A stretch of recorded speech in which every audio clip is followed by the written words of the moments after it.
మేషరాశి వారు వసంత పంచమి సందర్భంగా ఎలాంటి విధి విధానాలు పాటించాలో ఈ వీడియోలో సవివరంగా సంపూర్ణంగా తెలుసుకుందాం. మేషరాశిలో ఏ నక్షత్రాలు వస్తాయనగా అశ్విని నక్షత్రంలోని 4 పాదాలు, భరణి నక్షత్రంలోని 4 పాదాలు, కృత్తికా నక్షత్రంలో 1 పాదం కలిపితే మేషరాశి. మేషరాశికి అధిపతి కుజుడు.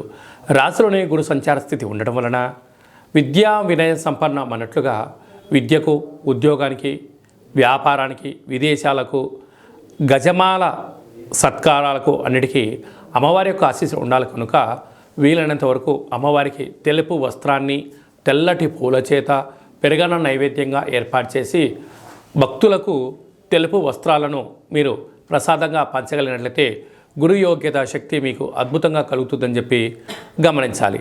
6వ స్థానంలో కేతు సంచార స్థితి ఉండడం వలన చిన్న చిన్న విషయాలకు ఆందోళన, రుణ శత్రు బాధలు పొంచి ఉన్నాయి. తస్మాత్ జాగ్రత్త. భాగ్యస్థానంలో కుజశుక్ర సంచార స్థితి ఉండడం వలన భార్య పైన భర్త, భర్త పైన భార్య ప్రేమానురాగం అవసరం అని చెప్పి గుర్తుపెట్టుకోవాలి. చిన్న చిన్న విషయాలకు తగాదాలకు దూరంగా ఉండగలిగినట్లయితే 90% ప్రమాదాలను నివారించవచ్చు. రాజ్యస్థానంలో రవి బుధ కలిసి ఉండడం వల్ల దీన్ని బుధాదిత్య రాజయోగము అంటారు. ప్రభుత్వ ఉద్యోగ ప్రయత్నం చేసేవారికి ఇది చాలా మంచి కాలము. ప్రభుత్వ ఉద్యోగంలో ఉండబడిన వారికి ప్రమోషన్స్ కానీ, ఇంకో చోటికి ట్రాన్స్ఫర్స్ కానీ ప్రయత్నం చేసినట్లయితే మీకు పై అధికారులతో సత్సంబంధాలని మర్యాదపూర్వకంగా, వినయంగా, గౌరవంగా ఉండగలిగితే కాలమంతా మీకు శుభయోగమే అని చెప్పి గమనించాలి. లాభస్థానంలో శనిస్వామి స్వక్షేత్ర స్థానంలో ఉండడం వలన స్థిరాస్తులు, చరాస్తులు, వ్యాపార సామ్రాజ్యంలో మీకు మంచి మకుటం లేని మహారాజులకు కాబోతున్నారు.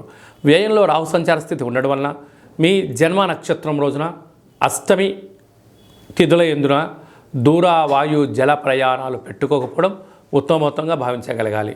అలాగనే సాఫ్ట్వేర్ రంగం వారు, హార్డ్వేర్ రంగం వారు, వ్యవసాయ సోదరీమణులు, గృహ భవన నిర్మాణ కార్యక్రమాలు చేసేటువంటి అందరూ కూడా కాళభైరవ స్వామి యొక్క సేవ, కాళభైరవ స్వామి యొక్క నామస్మరణ యోగదాయకమని చెప్పి గమనించాలి.